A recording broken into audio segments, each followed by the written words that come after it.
벌써 십수년도 더 되었던 것 같습니다. 어떤 모 이단에서 강의를 하는 영상을 본 적이 있었습니다. 오늘 본문 말씀인 시편 23편 5절을 인용해서 이야기를 하는데, 이 본문에 나오는 원수의 목전에서 내게 상을 차려주시고, 이 부분 상을 그 당시에는 베풀다라고 되어져 있었던 옛날 성경이었는데, 이 상을 상급 1등, 2등, 3등 상을 얻는 것으로 그렇게 설명을 하더라고요. 아마도 그 원수의 목전, 그 원수는 우리 정통교회인 듯합니다. 정통교회인들이 다 쳐다보는 앞에서 자기들이 옳고, 그래서 자기들이 상을 받게 되는 그런 식으로 묘하게 설명을 하는 것을 보고 상당히 황당했던 적이 있었습니다. 영어 성경만 살펴보아도 여기 말하는 이 상이라고 하는 것이 프라이즈가 아니라 테이블, 밥상을 말하는 것임을 쉽게 알 수 있을 텐데 상당히 황당했었습니다. 오늘 우리에게 주신 이 하나님의 말씀 시편 23편 5절의 이 말씀을 이해하기 위해서는 높은 산지의 여름 목초지, 여름 방목장에 있는 양들을 염두에 두어야 합니다. 오늘 본문 말씀의 상을 차려주신다라고 하는 여기에 쓰인 상은 테이블을 말하는데, 밥상의 뜻으로 고원의 목양지를 의미를 합니다.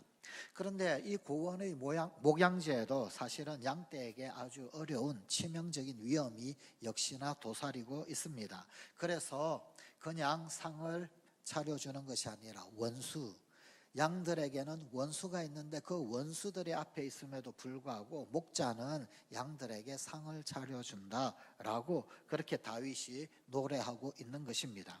선한 목자는 바로 이런 위험을 미리 제거해 주어야만 합니다.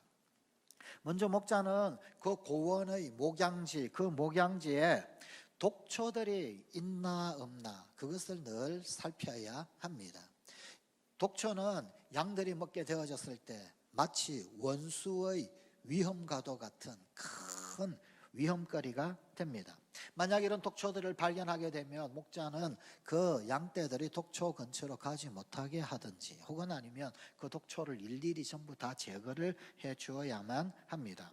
양떼들에게 치명적인 독초들은 사실은 참 매력적으로, 매혹적으로 보입니다. 마치 선악을 알게 하는 나무의 열매가 먹음직하기도 하고 보암직하기도 하고 지혜롭게 할 만큼 탐스럽게 보였던 것처럼, 그런 모습이었던 것처럼 양들에게도 독초는 훨씬 더 맛있어 보이고 매혹적으로 보입니다. 더더군다나 경험이 없는 어린 양들은 그 독초를 덥석 입에 넣게 됩니다. 씹기만 해도 몸이 마비가 되기 시작합니다. 그 독으로 전신 마비 증세가 일으켜서 통나무처럼 뻣뻣하게 굳어 종국에는 죽음에 이를 수도 있습니다. 그래서 목자는 그 고원의 목초지, 그 방목장에 도달하게 되면은 이런 독초가 있나 없나를 잘 살펴야 합니다. 만약 그런 것이 발견되면 바로 조치를 취해야만 합니다.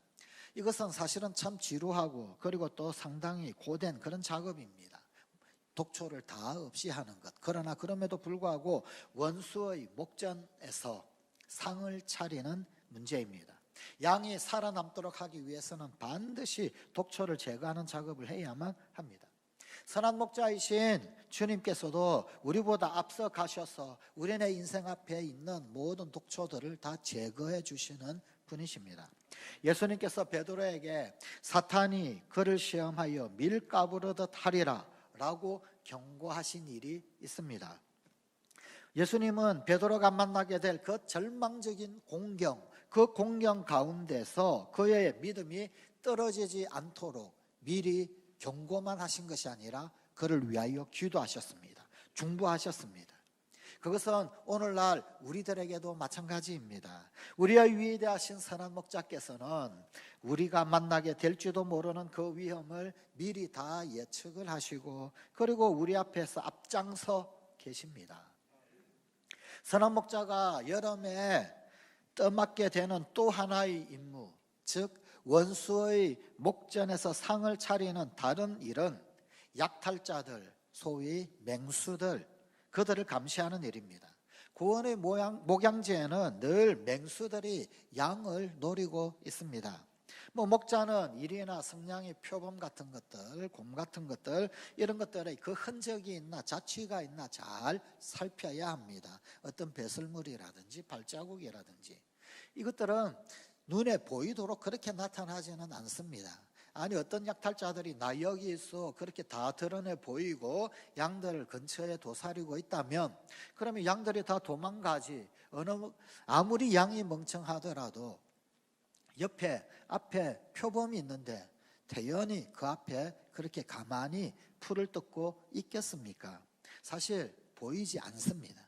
그러나 그 보이지 않는 그 약탈자들의 흔적이 있나 없나 어디에 있나 그것을 목자는 반드시 살펴야만 합니다. 목자의 그 빈틈없는 경계만이 그 원수들의 눈앞에서 완전히 노출된 그 자기 양떼들을 지켜줄 수가 있습니다. 목자의 철저한 대비책밖에는 없습니다. 오늘날 우리 현대인들은 사탄의 존재에 대하여서 믿지 않으려고 하는 그런 경향이 있는 것 같습니다. 심지어 우리 기독교인들 중에서도 어떤 분들은 사탄이라든지 귀신이라든지 그런 어떤 주제를 이야기하면 대수롭지 않게 웃어 넘기려고 하기도 합니다. 혹은 무시하거나 아니면 더 극단적인 경우는 아예 없다고 치부를 하기도 합니다. 그러나 성경은 사탄을 가리켜서 삼킬 자를 두루 찾는 우는 사자에 비유하고 있습니다. 신약 성경 베드로전서 5장 8절입니다. 근신하라 깨어라 너희 대적 마귀가 우는 사자같이 두루 다니며 삼킬 자를 찾나니. 자, 그러나 우는 사자라고 표현되어 있다라고 해서 약탈자인 맹수가 소란스럽게 그렇게 양들 앞에 나타나지는 결코 않습니다. 교활하고 아주 약삭 빠르게 그렇게 양들을 사냥을 합니다. 그들은 절대로 보이지 않는 곳에서 습격합니다. 소리 내지도 않습니다. 양들은 자신이 습격당하는 것 그것조차도 인지하지 못한 채 어느새 맹수들의 이빨이나 혹은 발톱에 유린을 당합니다. 그러기에 양들은 이런 약탈자들 앞에서는 철저히 무능력합니다. 이것은 우리 그리스도인들에게 있어서도 마찬가지입니다. 우리 중 많은 사람들이 자기 스스로 인지하지도 못하는 사이에 어느새 헤어날 수 없는 깊은 공경 속에 빠져드는 경우가 있습니다. 차라리 우는 사자처럼 그렇게 어렁거리면서 나타난다면 피하기도 할 것입니다. 그러나 우리 중 대다수는 습격을 받아 두려움에 사로잡혀서 구원을 요청하는 신음소리조차 내지 못할 정도로 벙어리와 다름없이 그렇게 순식간에 당하는 경우가 많이 있습니다. 마빈 토케의 탈무드에 전승되는 이야기입니다. 홍수 이후에 최초의 인간이 농사를 지었습니다. 포도농사를 지었습니다. 그런데 악마가 찾아왔습니다. 당신 지금 무엇 하는 거요? 그랬더니 내가 지금 아주 신기한 식물을 심고 있습니다. 그 인간은 악마에게 포도를 이런 식으로 설명해 주었습니다. 이 식물에는 아주 맛있는 열매가 주렁주렁 열립니다. 뿐만 아니라 이 열매를 잘 그 즙을 짜서 마시게 되면 이게 아주 기가 막힙니다. 그것 아주 사람을 행복하게 해줘요. 그랬더니 이 악마가 사람에게 동업하자 그렇게 부탁을 했습니다. 인간이 승낙을 했습니다. 그랬더니 이 악마는 양, 원숭이, 사자 그리고 돼지를 죽여서 그 피를 이 식물의 그름으로 주었습니다. 그리고 포도는 무럭무럭 자라서 우리 모든 인간이 마실 수 있을 정도만큼의 풍성하게 술을 낼 정도로 자라났습니다. 이렇게 해서 포도주가 생겨났습니다. 자, 그런데 그 술은 그 피 때문에 부작용이 있었습니다. 술은 처음 조금 마시기 시작할 때는 아주 양처럼 온순해집니다. 그러나 조금 더 마셔서 좀 더 취하게 되면 원숭이처럼 아주 이렇게 춤추고 노래합니다. 거기서 또 더 마시면 더 취하면 사자처럼 아주 사나워져서 이리저리 치받고 싸우게 됩니다. 거기에서 또 더 마시고 더 취해지면 이제는 돼지처럼 토하고 여기저기 뒹굴고 지저분하게 되어버립니다. 이것이 악마가 우리 인간에게 준 선물인 것입니다. 악마는 이렇게 아주 은밀하게 우리를 삼킵니다. 이런 경우 우리는 다만 우리의 그 원수들의 공격 앞에 속수무책으로 은밀하게 당하고만 있습니다. 나는 안 당한다고 생각을 하지요. 나는 안 취한다고 생각을 하지요. 나는 그렇지 않다라고 그러지요. 그런데 어느 순간 돼지처럼 되어버리고 맙니다. 뜻하지 않은 순간에 약탈자들에게 습격을 당하는 것은 항상 무리에게서 따로 떨어져 홀로 외따위 있는 양, 혼자 배회하고 방황하는 양들입니다. 그들이 약탈자의 타겟이 되기가 아주 쉽습니다. 동물의 세계는 보통 그러합니다. 양이 가장 안전하게 보호받을 때는 목자의 곁에 있을 때입니다. 무리가 같이 있는 그 가운데 목자의 세심한 시선 아래 있을 때, 그때가 사실은 이 양이 가장 안전할 때입니다. 그러므로 언제나 그리스도에게로 조금 더 가까이 나아가는 것이 지혜입니다. 그것이 가장 안전한 피난처입니다. 결국 우리는 주님의 말씀을 가까이 해야 합니다. 하나님의 말씀을 매일매일 읽어야 합니다. 하나님께로 좀 더 가까이 나가는 기도의 시간을 투자해야 합니다. 주님과 더불어 교제를 나누는 그 기도에 우리의 시간을 내어드려야 합니다. 우리는 주님의 성령으로 말미암아 우리와 더불어 친교를 나눌 수 있는 그 기회를 주님께 내어드려야만 합니다. 셋째로, 원수의 목전에서 그 고원에서 상을 차리는 목자의 일은 자기 양떼를 위한 물 웅덩이나 샘 혹은 아니면은 물 마시는 곳을 깨끗이 치우는 일입니다. 1년 주기로 마을에서 산 고지로, 그리고 또 마을로 1년 주기로 이동을 하면서 목양을 하게 되는데, 지난 가을 그리고 겨울을 지나면서 떨어졌던 어떤 쌓여있던 나뭇잎들, 낙엽들 혹은 아니면 나무 가지들, 돌, 흙덩이 등등등등 이런 것들을 말끔히 치워야 합니다. 그렇지 아니하고 그것들이 그대로 쌓여있는 그곳에 물이 고이게 되면 물이 오염되기 십상입니다. 오염된 물에는 전염병에 걸리게 하는 그런 세균의 번식이 일어날 수밖에 없습니다. 그래서 그 양들이 전염병에 걸리지 않도록 물을 양들에게 제공할 수 있도록 깨끗이 치워야만 합니다. 우리 그리스도인들에게 있어서도 우리의 선한 목자 예수 그리스도께서 우리가 처하게 될 모든 상황 그리고 모든 곤경에 우리보다 앞서가셔서 우리를 위하여 말끔히 치워주시고 깨끗이 하시는 그런 수고를 하십니다. 선한 목자는 양들을 위한 수고를 결코 아끼지 않습니다.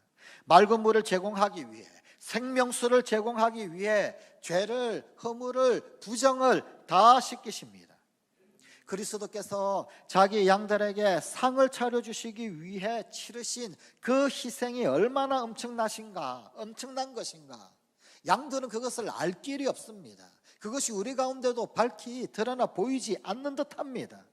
양들은 자기의 목자가 고지의 방목장에서 도대체 무슨 일을 하는지 알지도 못한 채 그저 눈에 보이는 푸른 풀밭 그리고 쉴만한 물가를 누릴 따름입니다. 하지만 사실 그 고지의 여름 방목장에는 독초들이 도단할 우려가 있으며, 뿐만 아니라 아직 맹수와 같은 약탈자들이 공격해올 위험이 있고, 물의 오염에 의한 질병의 위험도 여전히 도사리고 있습니다. 그러나 자기 양떼를 위하여 여름 방목장을 준비하는 그 목자의 고독한 수고가 희생을 필요로 하는 것처럼 주님의 겟세마네 동산에서, 빌라도의 법정에서, 갈보리 언덕에서의 그 외로운 고뇌 또한 말할 수 없는 희생을 필요로 한 것입니다. 지금 우리는 이 예배의 자리에서 주님이 차려주신 상을 누리고 있습니다. 이 상은 선한 목자의 사랑과 돌보심에 대한 감사의 잔치인 교제의 예배입니다. 그러나 이 상을 나에게, 우리에게 차려주시기 위해 주님께서 치르신 그 희생이 무엇인가는 충분히 기억해야만 합니다. 여름철 고지의 방목장에서 목자가 빼놓지 않고 해야 할 일이 또 하나 있는데, 그것은 양의 머리에 기름을 붓는 것입니다. 목자는 몇 가지 이유로 양에게 그 머리에 기름을 붓거나 바르거나 합니다. 첫 번째는 이 여름철, 그 여름철은 파리의 철이기 때문입니다. 해충들이 많이 뜨라는 겁니다. 여름에 풀들이 많이 자라나지만 독초도 함께 자라나는 것처럼 여름은 참 풍성하지만 해충들도 함께 많아지는 그런 철이기도 합니다. 특별히 양들에게 있어서 양을 참으로 괴롭히는 여러 해충 중에 한 가지는 코파리라고 하는 것입니다. 이 코파리는 양의 콧잔등이나 코에 아주 부드러운 피부에 알을 깝니다. 거기에서 부화된 유충은 그 부드러운 피부 속을 뚫고 들어갑니다. 그리고는 머리 속으로 올라갑니다. 그러면 이 양은 미쳐버리게 됩니다. 이리저리 날뛰고 고통을 겪습니다. 눈이 멀게 되기도 합니다. 머리에 뭔가 이상이 생기니까 머리를 마구 흔들어 대다가 심지어는 바위에 머리를 박기도 합니다. 이내 스스로 목숨을 잃는 그런 경우도 있습니다. 이 모든 것을 예방하기 위해서 목자는 양의 머리에 방충제를 발라주어야 합니다. 이 방충제는 아마유, 유황, 타르 이런 것들을 보통 섞어서 만든다고 합니다. 또 팔레스타인 근동 지역에서는 주로 유황과 여러 가지 향료들을 섞어서 감람유를 주로 사용을 하기도 했습니다. 이 기름을 양의 코에 그리고 머리에 발라줍니다. 그러면 해충의 접근을 막을 수 있습니다. 그리고 이것은 지속적으로 그 기름을 발라주어야 합니다. 말라버리면 그러면 또 방충 효과가 떨어지기 때문에 지속적으로 그것을 발라주어야 합니다. 양들에게 지속적으로 기름을 발라주는 그 작업이 있어야 하듯이 우리의 삶에도 소위 파리들, 우리에게 들끓는 그 파리들을 방지하기 위해서는 항상 우리 가운데 일어나는 내적 갈등의 그 괴로움을 없애주실 하나님의 은혜로운 성령의 기름 부음을 계속적으로 받아야 합니다. 누가복음 11장 13절입니다. 너희가 악할지라도 좋은 것을 자식에게 줄 줄 알거든 하물며 너희 하늘 아버지께서 구하는 자에게 성령을 주시지 않겠느냐 하시니라. 목자이신 예수님은 친히 우리가 하늘 아버지께로부터 성령 얻기를 구하라 라고 독려하셨습니다. 그리고 그 성령의 기름 부으심은 일회성이 아닌 지속적으로 구해야 하는 것입니다. 로마서 8장 1절 2절의 말씀입니다. 그러므로 이제 그리스도 예수 안에 있는 자에게는 결코 정죄함이 없나니 이는 그리스도 예수 안에 있는 생명의 성령의 법이 죄와 사망의 법에서 너를 해방하였음이라. 둘째로 여름철은 또한 온병철이기도 합니다. 온병은 전 세계 양들 가운데 흔히 있는 견딜 수 없이 괴롭고 또한 전염성이 매우 강력한 그러한 질병입니다. 따뜻한 날씨에 번식하게 되는 극히 미세한 그 세균들, 이 세균으로 인하여 발생하는 온병은 감염된 양 그리고 감염되지 않은 양의 접촉에 의해서 전염이 일어나고 번져나가게 됩니다. 자, 그런데 양들의 습성 중에서 한 가지 있는 습성은 양들끼리 서로 머리를 부딪히고 맞대고 비비는 것입니다. 이것은 양들 간의 애정 그리고 또한 사랑의 표시라고 합니다. 자, 그런데 문제는 이 양들에게 나타나는 온병이 주로 머리에 발생을 한다고 합니다. 그런데 머리끼리 서로 마주대고 비비는 그런 습성이 있으니 이 온병 있는 양과 그렇지 않은 양이 서로 비비면 그냥 가차없이 전염이 되고 감염이 되는 것입니다. 우리 그리스도인에게 있어서 이 온병은 어쩌면 부정, 죄 혹은 악의 표시라고 할 수 있습니다. 자, 이 질병을 다스리는 것이 역시 기름을 바르는 것입니다. 이 양떼들에게 달려들어서 괴로움을 주는 그 파리의 경우와 마찬가지로 역시 유황과 여러 가지 향료를 섞은 감람류가 이 온병의 자가 치료제였습니다. 우리 그리스도인의 삶 가운데서 영적으로 더럽혀지고 병들게 되는 것은 대부분 그 마음을 통해서입니다. 마음과 마음이 부딪히고 마음과 마음이 서로 접촉할 때 상처를 받는다든지 혹은 아니면은 피해를 입히는 어떤 생각이나 사상, 태도 이런 것들이 전염되어지는 것입니다. 마치 양들이 서로 머리를 비빌 때 온병이 전염되는 것과 똑같습니다. 오늘날 우리가 노출되어져 있는, 우리가 살아가고 있는 이 사회는 끊임없이 우리 그리스도인들을 향하여서 반그리스도적 사상과 생각, 사고를 강요하고 있습니다. 우리가 노출된 수많은 대중매체들 혹은 아니면 우리가 사회에서 만나는 여러 사람들은 끊임없이 성경이 우리에게 가르치는 바와는 정반대되는 사상, 가치관 혹은 세속화를 전염시키고 있습니다. 이에 대한 빌립보서 4장 8절은 아주 단호하게 우리에게 교훈합니다. 끝으로 형제들아, 무엇에든지 참내며 무엇에든지 경건하며 무엇에든지 오르며 무엇에든지 정결하며 무엇에든지 사랑받을 만하며 무엇에든지 칭찬받을 만하며 무슨 덕이 있든지 무슨 기림이 있든지 이것들을 생각하라. 세상에 혹은 세속에 물들지 않는 그 성결을 지키는 유일한 길은 매일 매 순간 기름을 부어 깨끗게 하시는 그 성령의 임재를 의식하는 것입니다. 셋째로, 여름이 서서히 지나가고 가을이 점점점 다가오게 되면 양들은 짝짓기를 할 시점이 됩니다. 이때 순양들 사이에는 아주 큰 싸움이 벌어집니다. 암컷을 차지하기 위하여서 순양들은 밤낮으로 이리저리 뛰면서 서로 머리를 부딪혀가며 몸통을 부딪혀가며 그렇게 싸웁니다. 그런데 그 과정에서 실제로 서로 죽이기도 하고 중상을 입히거나 혹은 아니면은 불구로 만들어 버리는 그런 경우가 꽤 비일비재하다고 합니다. 그런데 이에 대한 아주 간단한 예방책이 있습니다. 바로 머리에 윤활유를 바르는 것입니다. 그러면 큰 싸움 중에 서로 머리를 냅다 부딪힐 때 그 윤활유로 인하여서 미끄덩거리며 아주 우스꽝스럽게 빗나가게 됩니다.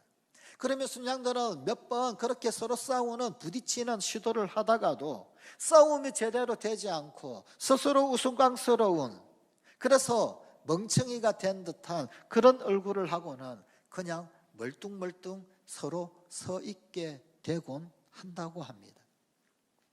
이렇게 하면 양들 사이의 긴장과 갈등이 해소가 됩니다. 하나님의 백성들 가운데서도 서로 치고받는 일들이 사실 꽤 상당히 있을 수 있습니다.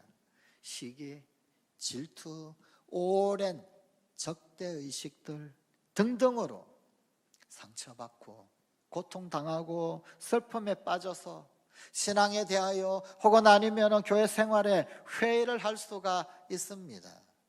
오늘날 우리 한국 교회도 그런 분들이 꽤 많다고 합니다. 소위 가난안 교인이 200만에 육박한다고 합니다. 아시나요? 가난안 교인.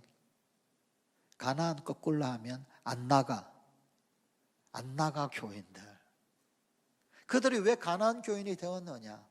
주 원인이 상처 때문이라고 합니다. 하나님의 백성들 가운데서 이런 일이 일어나지 않도록 우리의 선한 목자께서는 우리의 삶에 은혜로운 성령의 윤활유를 발라주시기를 기뻐하십니다.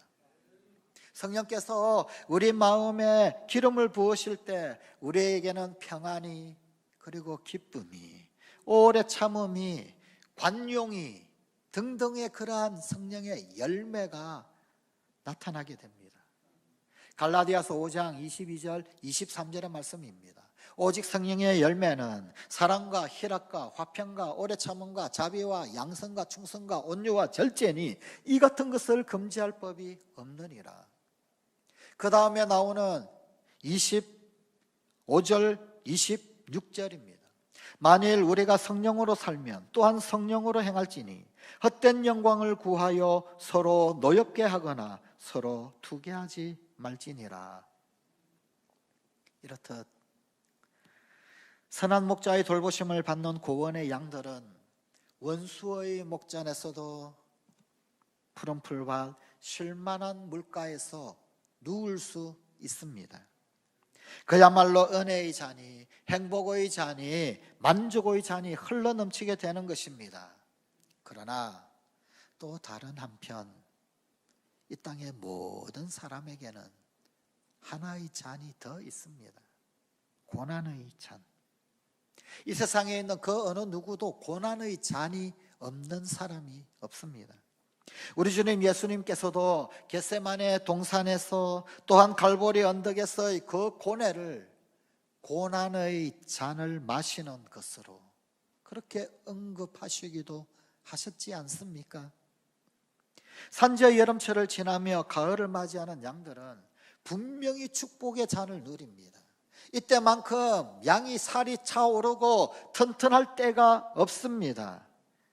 그러나 동시에 점점 가을이 다가오면 그 산 정상에서 어떻게 변할지 모르는 기후변화, 또 짓눈깨 변화 혹은 갑작스럽게 나타나는 폭풍의 어떤 그런 기후변화들이 갑자기 산지를 내리덮치는 그런 고난을 겪을 수가 있습니다. 이 갑작스러운 추위에 양들은 몸이 얼게 되기도 합니다. 혹은 젖은 몸이 이 양을 꼼짝달싹하지 못하도록 만들기도 합니다. 자, 이렇게 갑자기 몸이 굳고 젖고 혹은 아니면 얼게 되는 경우에 그때 목자들이 하는 일이 있습니다. 보통 목자들은 술병들을 들고 다닌다고 합니다. 폴란드나 혹은 아니면 러시아 쪽 같은 경우는 심지어 보드카까지도. 그런데 이런 술에다가 물을 타서 몸이 얼어붙은 그런 양이 있으면 마시게 한다고 합니다. 그러면 몸에 열이 나게 되고, 그래서 이 녹은 몸을 회복을 한, 원기를 회복한 그런 양들은 제발로 일어서 간다고 합니다. 심지어 조금 어린 양은 마치 술에 취한 것처럼 목자가 보기에 웃는 얼굴로 양을 쳐다보고, 그리고는 기분 좋아서 제갈길로 가는 모습이 참 귀엽기도 하다고 합니다. 팔레스타인의 목자들은 어땠을까요? 아마도 팔레스타인의 목자들은 포도주를 사용했을 것으로 그렇게 여겨집니다. 포도주를 사용하여서 몸이 언 양들을 회복시켰을 것입니다. 넘치는 고난의 잔을 다 마시며 갈보리 십자가 위에서 나를 위해 쏟으신 당신의 그 생명의 피, 그 포도주를 나누어 주시는 우리 주님의 모습을 그려보십시오. 그분은 모든 폭풍 가운데서도 나와 함께 하십니다. 그분은 실로 우리의 질고를 지고 우리의 슬픔을 당하신 분이십니다. 그러므로 이제 내가 그 어떤 폭풍을 만난다 한다 할지라도 그분이 주시는 생명, 그분이 부어주시는 힘과 능력이 내게 부어질 것입니다. 그리하여서 나의 삶의 잔이 주님의 생명으로 넘치게 될 것입니다. 그분이 흘리셨던 그 보혈, 그분이 쏟으셨던, 마셔야 하셨던 고난의 잔은 나에게 생명의 잔이요, 나에게 능력의 잔이요, 나를 일으켜 세우는 구원의 잔이었습니다. 그래서 또한 종종 시험으로 혹은 아니면 고난 가운데서 의젓하게 잘 일어나는 나의 모습, 그 모습을 지켜보는 또 다른 이에 대하여서 큰 축복과 위로로 넘치게 될 것입니다. 그리하여 그분의 고난의 잔은 우리에게 넘치는 은혜의 잔이, 감격의 잔이, 축복의 잔이 될 것입니다. 이 잔이 넘쳐 흐르게 될 때 우리를 지켜보는 또 다른 이웃에게 그 잔이 흘러 넘쳐 복이 되게 하시는 성광가족이 되십시다. 기도하시겠습니다. 하나님, 원수가 도사리고 있는데 아무것도 알지 못한 채 무방비 상태로 있었음을 고백합니다. 참으로 기름을 머리에 부어주시는데 기름통에 들어가기 싫다고 허우적대며 도망갈 때가 있었음을 고백합니다. 그것만이 살 길인데 그 목자의 손길을 외면했던 것들, 이제는 돌이켜 선하신 목자신 우리 주님 시선 안에 있고 주님께 더 가까이에 있는 우리 사랑하는 성광가족들 다 되게 하여 주시옵소서. 그래요, 오늘도 우리에게 넘치는 잔의 은혜, 흘러 넘쳐 또 다른 우리 이웃들을 살리고 그들에게 복이 되는 우리 성광가족들이 되게 하여 주시옵소서. 예수님 이름으로 기도드리옵나이다. 아멘.